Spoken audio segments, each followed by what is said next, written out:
नमस्कार। The Uttarakhand news में आपका स्वागत है। सीमांत जनपद सहित अन्य जनपदों की आज की मुख्य खबरों में भारतीय सेना द्वारा पंचसूल ब्रिगेड पिथौरागढ़ स्टेशन में भूतपूर्व सैनिक कल्याण एवं चिकित्सा शिविर का आयोजन किया गया, जिसमें हजारों पूर्व सैनिकों ने प्रतिभाग किया। इस दौरान पूर्व सैनिकों और वीरांगनाओं को सेना द्वारा सम्मानित किया गया। कार्यक्रम का शुभारंभ बतौर मुख्य अतिथि जीओसी मेजर जनरल आर प्रेम राज सेना मेडल व विशिष्ट सेवा मेडल द्वारा किया गया। इस दौरान मुख्य अतिथि ने पूर्व सैनिकों की समस्याओं को सुना और लगाए गए स्टॉलों का निरीक्षण कर सराहना की। पूर्व सैनिक संगठन की ओर से पूर्व सैनिकों द्वारा तैयार उत्पादों को सेना के नॉन सीएसडी और शॉपिंग कॉम्प्लेक्स में रखे जाने की मांग की गई, जिससे पूर्व सैनिकों को बाजार मिल सके और अधिक से अधिक पूर्व सैनिक स्वरोजगार के लिए प्रेरित हो सकें। मेजर जनरल ने उचित कार्रवाई का भरोसा पूर्व सैनिकों को दिलाया। शिविर में पूर्व सैनिकों की वेतन, पेंशन, बैंक संबंधी विभिन्न समस्याओं का समाधान किया गया। स्वास्थ्य शिविर में पूर्व सैनिकों की स्वास्थ्य जांच के साथ ही उन्हें स्वस्थ रहने के लिए महत्वपूर्ण जानकारियां दी गई। शिविर के आयोजन को लेकर पूर्व सैनिकों ने सेना का आभार व्यक्त किया। शिविर के दौरान मुख्य अतिथि द्वारा मेधावी कक्षा 10 की छात्रा दिया भंडारी को 96% अंक प्राप्त करने पर सम्मानित किया गया। भूमि का मालिकाना हक दिए जाने की मांग को लेकर आज चौकोड़ी बेरनाग भूमि संघर्ष समिति के अध्यक्ष मनोज सानी के नेतृत्व में जिला मुख्यालय पहुंचकर स्थानीय लोगों ने भूमि का मालिकाना हक दिए जाने की मांग की। इस दौरान उन्होंने कहा कि स्थानीय लोग पलायन नहीं करके वहीं पर्यटन गतिविधियों के माध्यम से अपनी आजीविका चला रहे हैं और उस स्थान पर बीते कई वर्षों से निवासरत हैं, लेकिन आज तक उन्हें भूमि पर मालिकाना हक नहीं दिया गया, जिससे ग्रामीणों को सरकारी योजनाओं का लाभ भी नहीं मिल रहा। उन्होंने शीघ्र भूमि पर मालिकाना हक दिए जाने की मांग की। इस दौरान उन्होंने जल जीवन मिशन योजना से वंचित परिवारों को लाभ दिए जाने सहित अन्य मांगों को भी जिलाधिकारी के सम्मुख रखा। ज्ञापन सौंपने वालों में माया दत्त जोशी, हरीश चंद सिंह चुफाल, निर्मला चुफाल, पिंकी आर्या, मनोज कुमार सानी, वसंत जोशी, ज्योति सानी आदि शामिल थे। पिथौरागढ़ के गौड़ीहाट में आज उद्योग व्यापार मंडल इकाई कार्यकारिणी का गठन किया गया। व्यापार मंडल के प्रदेश उपाध्यक्ष पवन जोशी, जिला महामंत्री नवल रावल की उपस्थिति में व्यापारियों ने सर्वसम्मति से पूरन सिंह धारियाल को अध्यक्ष, त्रिलोक सिंह धारियाल को उपाध्यक्ष, निर्मल भट्ट को महासचिव, खीम सिंह धारियाल को कोषाध्यक्ष, किशन सिंह को संयुक्त सचिव चुना। निर्वाचित पदाधिकारियों को प्रांतीय पदाधिकारियों द्वारा शपथ ग्रहण कराई गई। नवनिर्वाचित पदाधिकारियों ने व्यापारियों के हित में कार्य करने की बात कही। पिथौरागढ़ के सिटी पब्लिक स्कूल की सिटी ब्रांच में सीमांत सेवा फाउंडेशन द्वारा स्वास्थ्य शिविर का आयोजन किया गया, जिसका शुभारंभ जिलाधिकारी रीना जोशी द्वारा किया गया, जिसमें बच्चों की आंखों का परीक्षण किया गया तथा जिन बच्चों को अधिक परेशानी है उनको चिकित्सालय में आने को कहा गया। साथ ही मोबाइल फ़ोन को अधिक न देखने के लिए प्रेरित भी किया गया, जिससे कि आंखें सुरक्षित रह सकें। पिथौरागढ़ के कुसौली में आज गांव चलो अभियान के तहत भाजपा जिलाध्यक्ष गिरीश जोशी की उपस्थिति में एक बैठक का आयोजन किया गया, जिसमें ग्रामीणों की समस्याओं को सुनने के साथ ही उनके निस्तारण को लेकर उचित कार्रवाई का भरोसा दिलाया गया। इस दौरान उपस्थित लोगों को केंद्र व राज्य सरकार द्वारा संचालित विभिन्न योजनाओं के बारे में विस्तृत जानकारी देने के साथ ही योजनाओं का लाभ उठाने की अपील की गई। इस अवसर पर जिला मीडिया प्रभारी रघुवीर सिंह बिष्ट, बिड़ मंडल अध्यक्ष अमित बम, मनोज कुमार, दीपक लोहिया, हरीश धामी, भुवन वल्दिया, देव सिंह भाटिया, देवराज याला सहित दर्जनों लोग मौजूद थे। सोर valley public school Pithoragarh CBSE new Delhi से एफिलिएटेड सीनियर सेकेंडरी स्कूल है। कंप्यूटर लैब सहित सभी कोर्सेज के लिए प्रोजेक्टर स्लाइड्स और साइंस लैब के साथ वेंटिलेटेड क्लासरूम्स, ऑर्गेनाइज्ड लाइब्रेरी इस स्कूल को वर्तमान में सभी बच्चों की पहली पसंद बनाता है। उचित दरों पर सभी सुविधाओं के साथ नगर पिथौरागढ़ प्रवेश द्वार एंचोली में स्थित होटल मां त्रिपुरा में बारात, बैठक, पार्टी सहित अन्य आयोजनों के लिए एक बार सेवा का अवसर अवश्य दें। धन्यवाद। पिथौरागढ़ खंपा कॉलोनी निकट द ब्लोसम पब्लिक स्कूल में आगामी 14 फरवरी से कक्षा प्री से 8 तक निःशुल्क प्रवेश किया जा रहा है।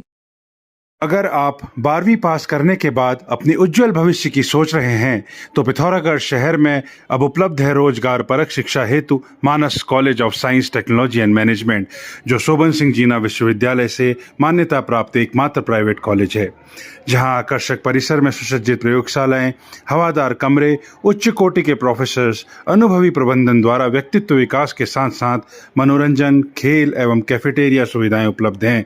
संस्थान में चल रहे सभी डिग्री कोर्सेज हेतु रजिस्ट्रेशन प्रारंभ। सीमित सीटें, शीघ्र संपर्क करें।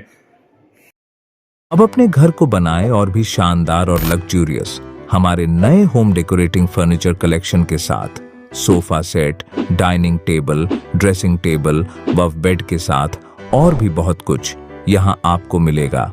हर फर्नीचर को अपने घर के अनुसार डिजाइन करने की सुविधा, हाई क्वालिटी के फर्नीचर सबसे किफायती कीमतों पर। आज ही घर लाए अपनी चॉइस का फर्नीचर, क्लासिक से मॉडर्न डिजाइन के आरामदायक फर्नीचर।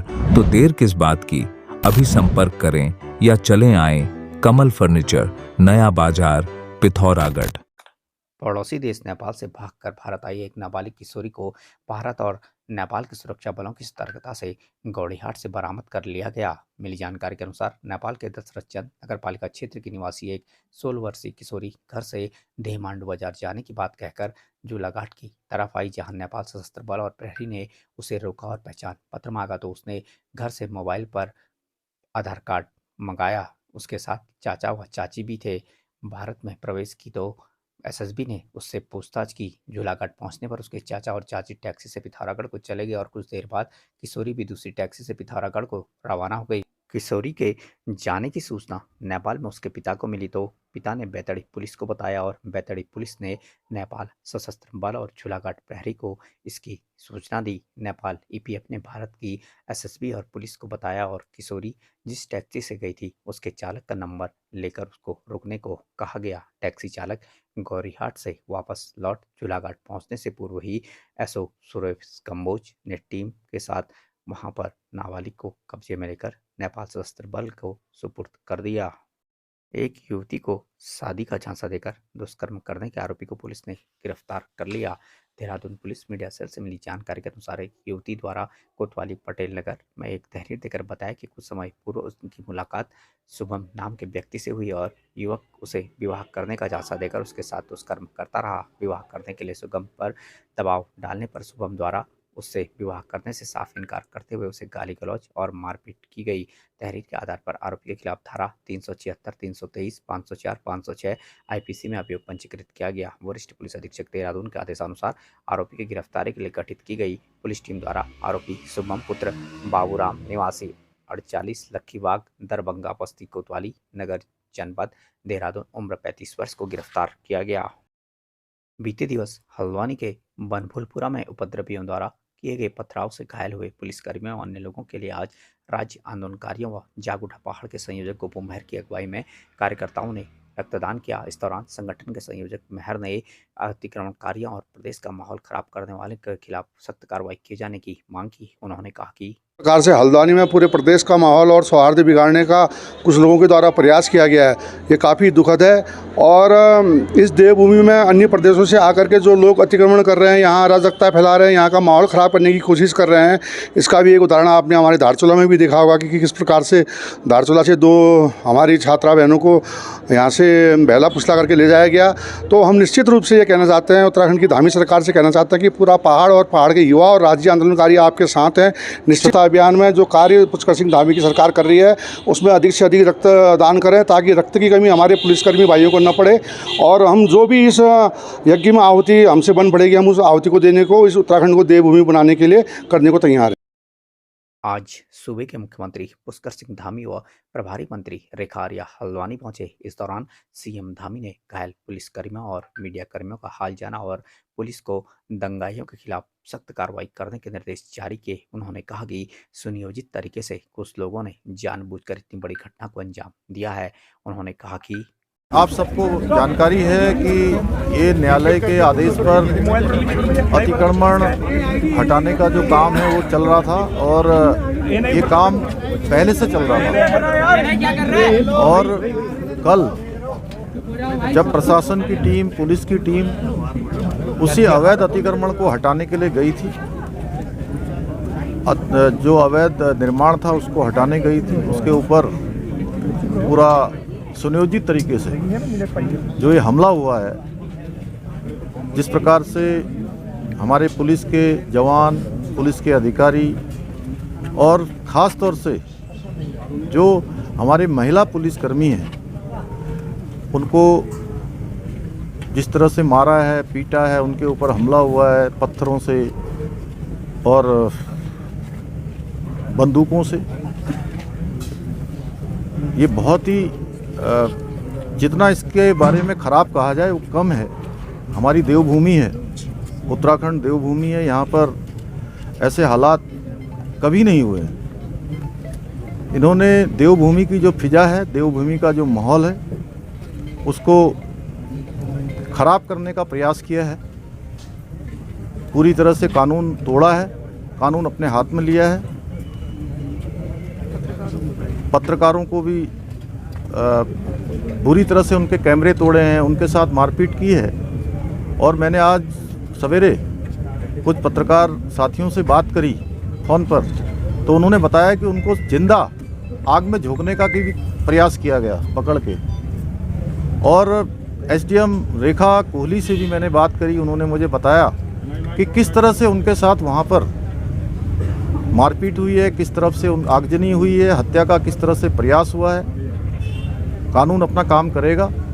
इसमें जिन लोगों ने भी सरकारी संपत्ति जलाई है या लोगों की संपत्तियां जलाई हैं, वाहन जलाए हैं, उसके सारे वीडियो फुटेज, फुटप्रिंट सभी उपलब्ध हैं। उसको चेक किया जाएगा, जांचा जाएगा और उस पर जो भी कार्रवाई है, विधि सम्मत जो कार्रवाई है, वो कार्रवाई यहाँ पर की जाएगी।